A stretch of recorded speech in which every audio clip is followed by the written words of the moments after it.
বন্ধুরা, ১ মিনিটে গামলা ভর্তি পেঁয়াজু করার সবথেকে সহজ পদ্ধতি, তার জন্য না কোনো পেঁয়াজ কাটতে হবে, না ডাল ভেজানোর কোনো ঝামেলা থাকবে। হ্যাঁ বন্ধুরা, আজ আমি অনেক রকম টিপস তোমাদের সঙ্গে শেয়ার করব, যেটা বিশেষ করে এই রমজান মাসে কাজে আসবে।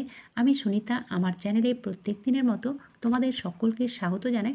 চলো তাহলে ভিডিওটি শুরু করা যাক। তো এখানে আমি টিপস সহ বাদামের ভর্তা করে দেখাবো, যার জন্য অনেকটা টাইম সেভিং হবে। তো নিয়েছি আমি একটা কড়াই, আর ওতে দিয়ে দিলাম সর্ষের তেল। আর অবশ্যই এটা সর্ষের তেল দিয়েই করতে হবে। তারপরে দিয়ে দিলাম দুটো লঙ্কা, এভাবে ২ টুকরো করে দিয়ে দিলাম, আর একটা রসুন, আর একটা পেঁয়াজ কুচি। তো এইভাবে যখন পেঁয়াজটা হালকা ব্রাউন হবে, পুরো লাল নয়, হালকা যখন ভাজা ভাজা হবে, তখনই এতে দিয়ে দেব সেই কাঁচা বাদাম। কারণ এই ভর্তা করার জন্য বাদামটাকে ভাজতে হবে। তো আলাদা করে ভাজার কোনো প্রয়োজন নেই। আলাদা করে ভাজতে গেলে টাইমটাও ওয়েস্ট হবে, আর গ্যাসটাও নষ্ট হবে। তো এইভাবে যখন পেঁয়াজটা হালকা ভাজা হবে, তখন এইভাবে বাদামটাকে দিয়ে দেবে। তাহলে দেখবে দুটো একসঙ্গে লাল হয়ে যাবে। আর অবশ্যই ভর্তা করার জন্য এই বাদামটাকে একটু কড়া করে ভাজতে হবে, একটু লাল করে ভাজতে হবে। তারপরে চলো এটা একটা বাটিতে ঢেলে নেব, কারণ এটা ঠান্ডা করার ব্যাপার থাকে, অবশ্যই এটা ঠান্ডা করে নিতে হবে। তো আমি এটা ঠান্ডা করে নিয়েছি। তারপরে এটা মিক্সার জারে দিয়ে দিলাম। তো যদি হাতের কাছে মিক্সার জার না থাকে, তাহলে তোমরা শিলপাটায় বেটে নিতে পারো। তারপরে এতে দিয়ে দিলাম স্বাদ মতো লবণ, আর একটুখানি কাঁচা তেল, কাঁচা সর্ষের তেল। সর্ষের তেল দেওয়ার কোনো প্রয়োজন নেই, কিন্তু কাঁচা তেলের ফ্লেভার খুব ভালো হয় এই ভর্তাতে। তো এই দেখো বন্ধুরা, বাদামের ভর্তা একেবারে রেডি। এইভাবে পরিবেশন করে নিতে পারো। তো কেমন লাগলো বন্ধুরা? যদি ভালো লাগে তাহলে অবশ্যই একটা লাইক করে দিও। চলো এবার দেখে নেওয়া যাক পরবর্তী টিপ। তো আমি যেহেতু বলেছি পেঁয়াজ কাটার ঝামেলা ও ডাল ভেজানোর ঝামেলা ছাড়াই অনেকগুলো পেঁয়াজও আমরা ১ মিনিটে করে নিতে পারি। সেটা কিভাবে সম্ভব? অবশ্যই সম্ভব। তোমরা স্কিপ না করে দেখতে থাকো। সর্বপ্রথমে আমি কী করলাম, এখানে মসুর ডাল আর মটর ডাল সম পরিমাণে ভিজিয়ে দিয়েছি। তারপর এটা অবশ্যই ৩-৪ ঘন্টা ভিজিয়ে রাখতে হবে। ভিজিয়ে রাখলে এটা ফুলে যাবে। ফুলে যাওয়ার পরে এটা আমি শিলপাটায় বেটে নেব। তো আমি শিলপাটায় কেন বাটলাম? মিক্সার জারে তো বেটে মিক্সারে তো বেটে নিতে পারতাম। কিন্তু ব্যাপার হচ্ছে, এই পেঁয়াজুর জন্য যদি শিলপাটা ব্যবহার করা হয়, তাহলে পেঁয়াজুর টেস্ট কিন্তু অনেকটাই বেড়ে যায়। কারণ এই শিলপাটায় বাটতে গেলে হালকা হালকা দরদরা থাকবে, তাহলে কিন্তু পেঁয়াজু খেতে ভীষণই ভালো লাগে। আর মিক্সারে বাটলে একটু পেস্ট হয়ে যায় বেশি, সে কারণে এই শিলপাটার টেস্ট আলাদাই থাকে। তো যাই হোক, তোমাদের যেভাবে খুশি সেভাবে এই পেস্ট করে নেবে, ডালটাকে বেটে নেবে। তারপরে দেখো, আমি যতগুলো করব ততটা এভাবে বেটে নিলাম। আর তারপরে এতে দিয়ে দিলাম স্বাদ মতো লবণ, আর দিয়ে দেব জিরে গুঁড়ো। তারপরে এতে দিয়ে দেব ঝালের জন্য লাল লঙ্কা গুঁড়ো। তো এটা কালারও ভালো হবে আর ঝালও হবে। তারপরে এটা ভালোভাবে মিক্স করে নেব। এবারে এতে বাকি যে উপকরণগুলো রয়েছে সেগুলোও অ্যাড করব।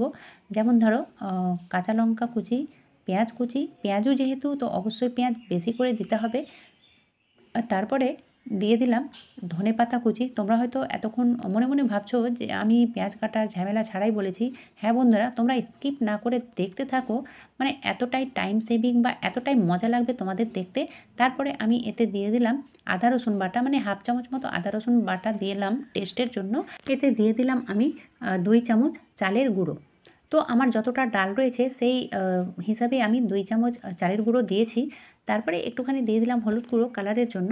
এবারে দেখো, যেভাবে পেঁয়াজু করা হয় ঠিক সেইভাবে এখানে পেঁয়াজু করব না। তো আমি তেলে এভাবে দিয়ে দিলাম। আর কতটা ফ্রাই করতে হবে সেটা একটা ব্যাপার থাকে।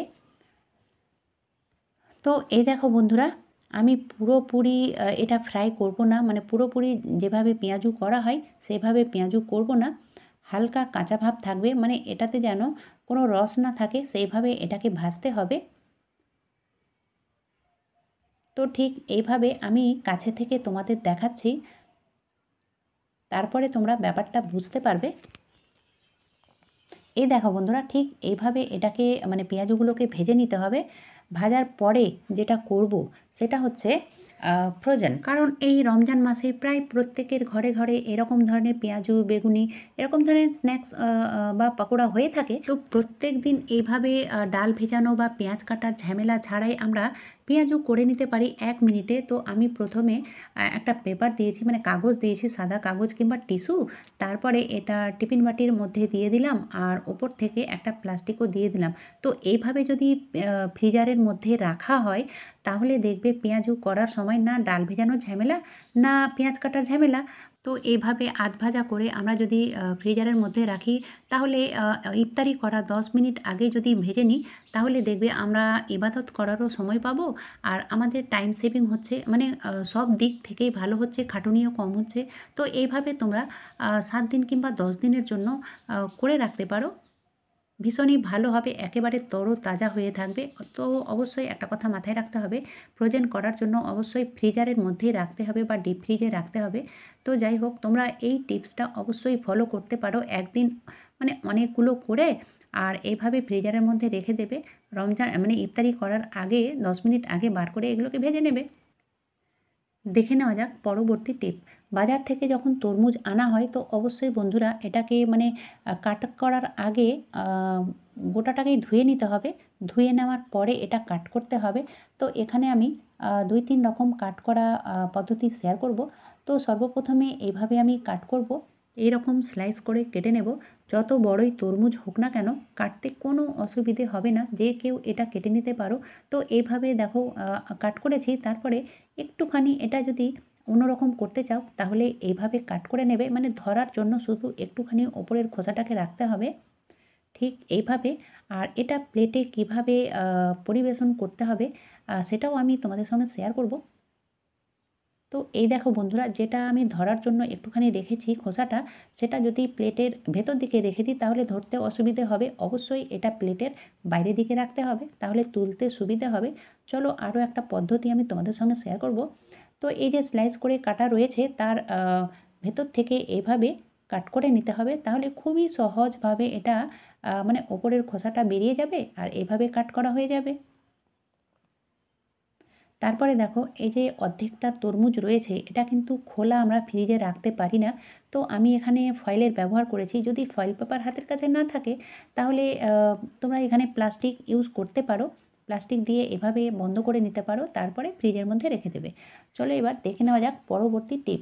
নতুন গৃহিণীদের জন্য আমরা এটা মানে খুন্তিটা ধোয়া মোছা করার পরেও যদি তেলে দিয়ে দিই তাহলে কিন্তু তেল এদিক ওদিক ছিটকাবে। তো সবথেকে ভালো পদ্ধতি একটুখানি এই আগুনে যদি গরম করে নেওয়া হয় তাহলে কিন্তু কোনো মতে তেল ছিটবে না এদিকে ওদিকে, আর কোনো ভয়ও থাকবে না।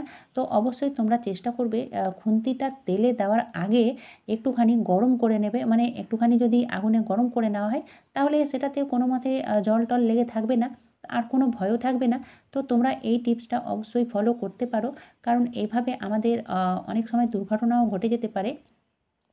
চলো এবার দেখে নেওয়া যাক পরবর্তী টিপ। তো এই যে ছোট ছোট সাবানের টুকরো, এগুলো কিন্তু অনেকে ফেলে দেয়, কারণ এগুলো যখন ছোট হয়ে যায় আমাদের কাজে আসে না। তো এই ছোট টুকরো মানে সাবানের টুকরোগুলো এতটাই কাজে আসবে আর এতটাই আমাদের মানি সেভিং হবে তোমরা কল্পনাও করতে পারবে না। তো আমি একটা মোজার মধ্যে ভরে নিয়েছি। তারপরে দেখো এখানে একটা গিঁট দিয়ে দিলাম। এবারে দেখো এই ছোট ছোট সাবানগুলো, মানে যে সাবানগুলো আমরা ফেলে দিতাম সেই সাবান কী কাজে আসবে। তো অবশ্যই এটা মানি সেভিং আর টাইম সেভিং দুটোই হবে। তো এই দেখো এই মোজাটাকে আমি ভিজিয়ে নিলাম রান্নাবান্না করার পরে।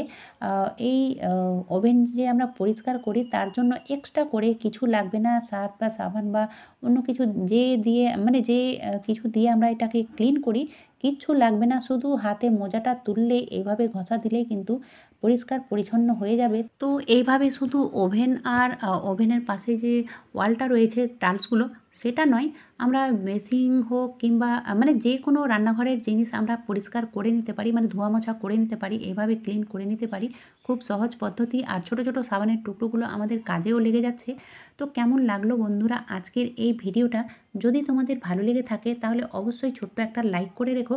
আর যারা এখন পর্যন্ত সাবস্ক্রাইব করোনি, সাবস্ক্রাইব করা একেবারে ফ্রি। চলো এক্ষুনি সাবস্ক্রাইব করে নাও, তাহলে আমার নিত্য নতুন ভিডিওর নোটিফিকেশান সবার থেকে আগে পেয়ে যাবে। তো যাই হোক আজকের ভিডিওটা এখানেই শেষ করে দেব। ভিডিওটি যদি প্রয়োজনীয় মনে হয় তাহলে বেশি বেশি সবার মাঝে শেয়ার করো। আজকের মতো এখানেই শেষ করলাম। এতক্ষণ আমার সঙ্গে আমার ভিডিও দেখার জন্য তোমাদের অসংখ্য ধন্যবাদ।